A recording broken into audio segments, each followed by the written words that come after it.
Teman, sebelumnya Assalamualaikum warahmatullahi wabarakatuh. Selamat datang di channel Mama Taya. Kembali lagi di channel Mama Taya. Kali ini channel Mama Taya mau membahas masalah karet getah yang menurun drastis. Wah, lebay ya. Tapi memang karena drastisnya itu sampai parah, jadinya yo lebay nggak apa-apa. Langsung saja teman-teman, sebenarnya apa sih menyebabkan karet itu turun drastis? Sudah hampir 3 minggu, sebulan aja kita anggap sebulan, itu sudah Rp3.000 penurunannya teman-teman. Wah, luar biasa kalau bagi kita para petani getah. 3.000 itu sangat luar biasa selisihnya dibandingkan dengan harga awal. Harga awal itu di Purwodadi berkisaran di kepala 10 atau 10.000. Nah, sekarang harganya per 9 September itu ngambil di petani itu 7.000. Nah, 7.000. Nah, kan luar biasa 3.000. Kalau kita jual 1 ton, selisihnya sudah berapa itu? Kita hitung dulu teman-teman. Penurunannya itu Rp3.000. Kalau 3.000 kita jual 1 ton, itu udah 3 juta selisihnya teman-teman. Makanya waduh, sangat. Ya mudah-mudahan cuma sebentar. Kita bahas teman-teman, sebenarnya apa sih penyebabnya harga karet turun? Saya cari tahu info-infonya di media sosial, di berita online, atau asosiasi pengepul getah. Itu ternyata biang keroknya itu di negara Cina teman-teman. Maaf saya bilang biang keroknya negara Cina, karena memang 50% lebih itu ekspor karet bahan baku kita itu ke Cina. Wah, makanya bahan baku karet itu sangat ketergantungan ke Cina. Kalau sawit dan lain sebagainya kan, kalau sawit kan ke negara lain. Kalau yang Cina, kalau karet ini hampir 50% itu ke Cina. Makanya kita ketergantungan ke Cina. Dan ternyata Cina itu mengalami lockdown karena virus Corona 19 yang sangat merebak di Cina. Nah, itu. Jadi Cina mengalami lockdown dan ekonominya melemah dan produksinya juga otomatis melemah, dan bahan baku menjadi dampak dari kondisi itu. Jadi untuk mengurangi stok itu menurunkan harga, dan juga kalau otomatis nih kalau kita sendiri kalau menurunkan harga kan pasokan kan juga kurang. Dan itu juga yang dilakukan oleh Cina. Kalau produksinya kan tidak maksimal seperti kalau pas kondisi normal, dan kondisi lockdown itu sangat membatasi dari kegiatan dari produksi karet itu. Jadinya ya biar produksinya nggak banyak, diturunkan harganya. Jadi kita juga malas-malas norehnya. Baik, kita kembali lagi ke topik. Di sini saya baca di CNBC Indonesia, gegara Cina harga karet ambrol 4% lebih. Ini kapan ini? Nah, 02 September 2022. Wah, gegara Cina harga karet ambrol 4% lebih. Saya bacakan lagi yang lain.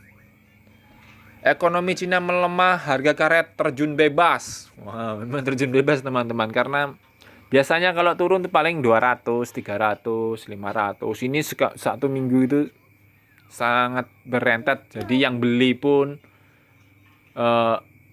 pusing untuk memikirkan harga itu. Kita menyampaikan ke petani juga ya nggak enak, karena nggak biasa-biasanya tuh loh harga karet ambrolnya sampai segitu. Ya jadi kaget orang, dikirain kita yang bohong gitu.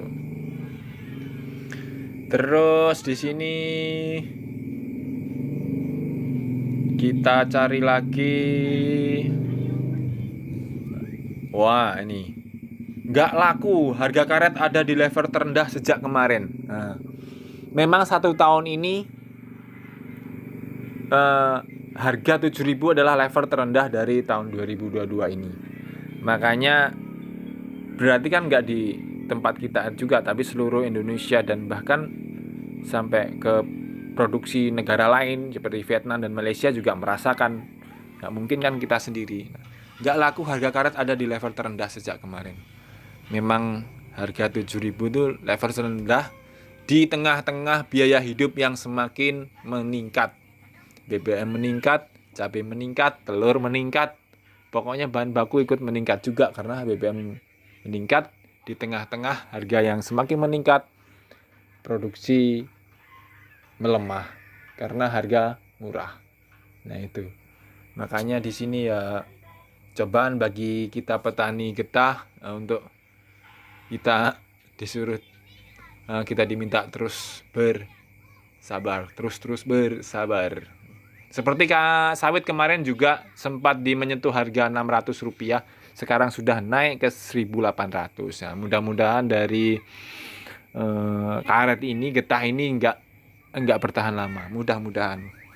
Dan Covid di Cina juga kita doakan cepat selesai, produksi karet meningkat lagi sehingga bahan baku permintaan meningkat dan harga kembali naik. Ya, hukum ekonomi ya seperti itulah.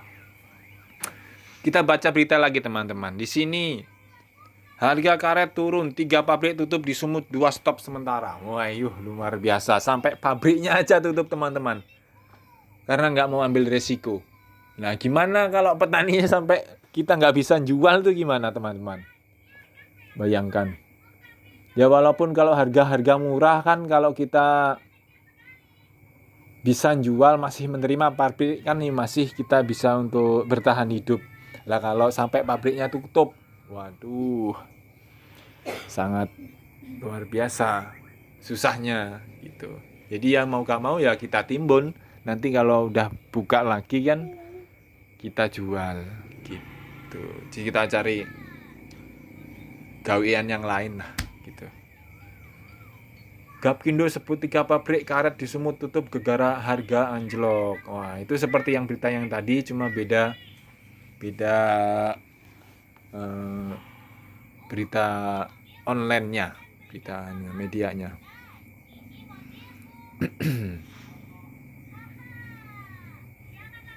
Nah, gitu teman-teman. Itu yang menurut berita di media sosial dan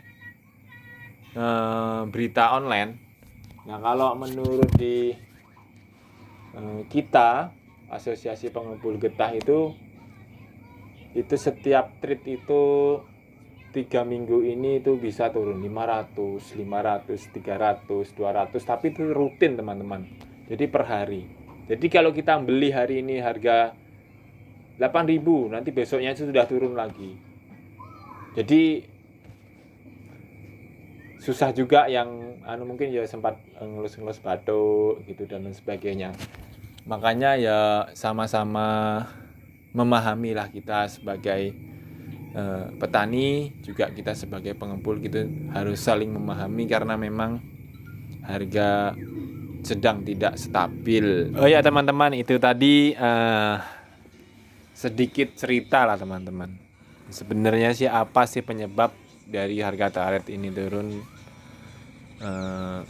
Ya mudah-mudahan kondisi ini cepat berlalu. Kita juga semangat lagi menorehnya, kita semangat lagi kerjanya. Ya mudah-mudahan kondisi ini cepat berlalu dan saya harap kita semua tetap semangat. Baik, mungkin itu